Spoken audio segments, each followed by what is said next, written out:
Howdy y'all, got the Bulldog on the channel. It's Friday today, it's cleanup day, or at least some attempt to clean it up. Some stuff has been here for a while, and some stuff just got here today. We had nothing booked in today, so that we can get back to the things that have been patiently waiting. First off, we've got the Lowrider minivan.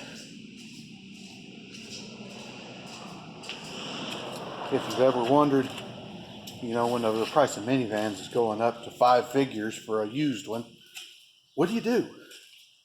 How do you haul your 7 or 8 kids around when you can't find a minivan for less than $10,000 that's any good? Well, you go down to the local funeral home whenever they're updating their equipment, you buy their family car. These 6-door limos don't have a secondary market. They just don't. The limos you get are the stretch that have the seats turned sideways in them, and the mini bar and the television and all that kind of stuff. But this one had been special built. It's got 8-bolt rims, rear air, of course. This guy, he bought it for, he thought a good price, but the head gaskets were blown on it. So his good price got up there, but he's happy with it. It drives nice, gets decent fuel mileage for how big it is.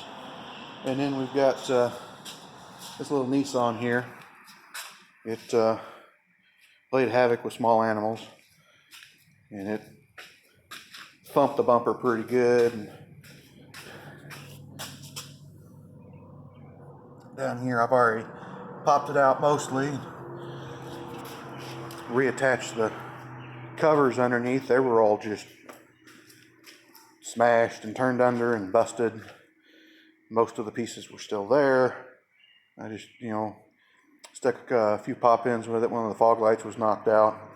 The tabs that hold it in were all broke off. Got a deal where it just slides in over top of a sleeve, and then the light's on the middle of that. So, and it has the tabs that's supposed to pop out. I just stuck a screw up in the outside into the second layer that has nothing to do with the light inside. All it has to do is not be able to slide back, and it's good. So I don't want to spend hardly any money on it, because that's how things go out here in the country. Every little car is a mighty hunter. But that's what's going on today. I did not want to start on this job here. It has been waiting for quite some time because it's going to be so big. It's a 3/4 ton Ford 5.4 gas engine. It's the older style, 2-valve. It's, the decent one. But you can't see in there, but I'll hold the phone up just so you can see the black exhaust manifolds. We've got them sitting here, ready to go. Oh no, it's not a 5.4. This is the V10 variety, the kind that everybody says you got to pull the motor out to do. And I didn't know you had to pull the motor out. We just do it. I did one here last year. Customer ended up leaving with $700 out of pocket, and I bought the gaskets and bolts. And then he told me that up in his area where he lives, nobody would touch it for less than $2,000 labor. And they were going to pull the motor. And he told him, well, I had a guy down there that did it without pulling the motor, and he drilled all of them out. Well, how did he do that? Some of it's patience, some of it's having the right tools. I didn't want to pull the motor because you always end up with other things on top of it.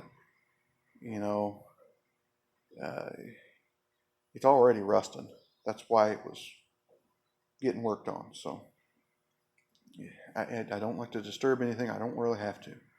And I will work twice as long to avoid the risk of working 10 times as long. But we're trying to get everything else sorted out of here so that I can get this Ford on the rack, because it's going to be down for 2 days, maybe 3. I don't know. We haven't used that tool here yet that mounts up to the side of the block and drill them out. I used it on that one at home and it worked really well. It'll go a lot quicker here. So, like, comment, subscribe, hit your little bell notification, share it around. We'll talk to you later.